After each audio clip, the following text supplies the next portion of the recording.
Hello दोस्तों, मैं हूं समी एमसीबी और आप देख रहे हैं YouTube channel never give up @08। और आज मैं मौजूद हूं बंस रोड पे और हमारे साथ भाई बैठे हुए हैं। तो मुझे बताया गया कि भाई काफी नॉलेज रखते हैं, तो मैं इंडिया वालों को ये जवाब देना चाहता हूं कि हमारे ऐसे लोग बैठे हुए हैं यहाँ पे कि आम सी रूटीन के अंदर कैसे नॉलेज रखते हैं। तो हमें धमकी देने का कोई फायदा नहीं है। हमारी फौज की तो बात अलग है। पहले हम जरा आवाम से बात करते हैं। अस्सलाम वालेकुम भाईजान। जी वालेकुम सलाम। तो मैं ये बता रहा था कि मतलब वैसे तो वो भी धमकी दे रहे हैं, यहाँ से ये भी हमारी फौजें भी और सारी बहरी बरी फिजाई ताकतें तैयार हैं, लेकिन जंग वो कहते हैं ना, जंग तो खुद एक मसला है। जंग क्या मसलों का हल देगी? ये मतलब तबाही और बर्बादी आज देगी, भूख और इफलास कल देगी, और फिर ये वो नुकसान है जो नुकसान जनरेशन नेक्स्ट हमारी नस्लें तक बर्दाश्त करती रहेंगी। और जैसे हिरोशिमा नागासाकी में जब 1945 की वर्ल्ड वॉर एंड के उसमें हुआ था, तो मैं इसकी एक यूट्यूब पे वो व्लॉगिंग भी देख रहा था और इसकी बहुत सारी डॉक्यूमेंट्रीज भी हैं कि वो एक एटॉमिक बॉम्ब था लिटिल बॉय के नाम से, जब हैरी ट्रूमैन ने और मतलब वो कहा, और फिर जब वो गिराया गया तो वो बम गिरने के बाद ये बेसिकली न्यूक्लियर बॉम्ब या न्यूक्लियर वॉर कोई मजाक नहीं है।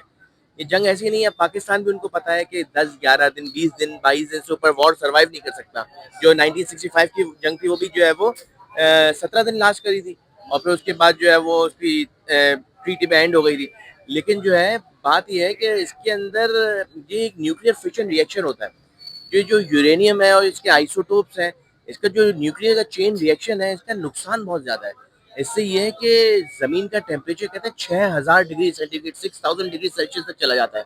तो दैट्स नॉट अ जोक। इसके अंदर तो ये तो ज़मीन पे आपने कभी टेम्परेचर देखा नहीं होगा 6000 डिग्री का। कहते हैं सूरज के सेंटर का ये रिएक्शन है। सूरज के अंदर न्यूक्लियर फिशन और न्यूक्लियर फ्यूजन हो रहा होता है, और कितने लोग तो भाप बन के उड़ जाएंगे, कितने लोगों की आंखें बाहर आ जाएंगी, कितने लोग वही मेल्ट हो जाएंगे, पिघल जाएंगे, कितनी स्किन डिजीजेज आ जाएंगी इससे। कितने कितने शहर हम लोग कहते हैं कि वो कहते हैं कि यहाँ ये खत्म हो जाएगा, सियालकोट खत्म हो जाएगा, वो कहते हैं अमृतसर जाते हैं दिल्ली, लेकिन कितना बड़ा वर्ल्ड वाइड नुकसान होगा। सिर्फ इस खबर की वजह से मैं सुन रहा था कि सिर्फ ये बात चल रही थी तो कराची स्टॉक एक्सचेंज 1400 पॉइंट से नीचे आ गया था। तो मतलब जंग, ये कोई एटॉमिक जंग या किसी एटॉमिक कंट्रीज के आपस में लड़ जाना, ये तो कयामत की निशानी है। वर्ल्ड वॉर 3 की तरफ हम लोग जाएंगे। तो अल्लाह ताला बचाए, इससे हमको सबको बचाए। और मतलब ये भी है, इंडिया को भी बेशक याद रखना चाहिए, और हमें भी कि मतलब it won't be that fantastic cup of T, मतलब ये अभिनंदन। हाँ, ये कुछ इसी तरह से कि मतलब ऐसा नहीं होगा। ये दोनों मुल्कों के लिए नुकसान है, ओवरऑल इकोनॉमी की वर्ल्ड के हिसाब से भी नुकसान दे। पता नहीं कितने और मुल्क इससे इन्वॉल्व हो जाएंगे, कितने मामला वैसे ही इसराइल से फलस्तीन से चल रहे हैं।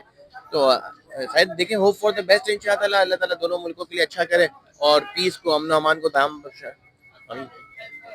डन हो गया दोस्तों। अवाम यहाँ बैठी हुई पीसफुल बात कर रही है, अमन की बात कर रही है, पर जिस तरह आप धमकियां दे रहे हैं ऐसे बात नहीं बनेगी। क्योंकि हमारे पाकिस्तान भाई पहली एक तरफ से तपे हुए हैं और हमें अगर हमने छेड़ा तो जवाब देने के लिए हम तैयार हैं। पहले हमने चाय पिला दी थी, अब हम कराची की बिरयानी खिलाएंगे।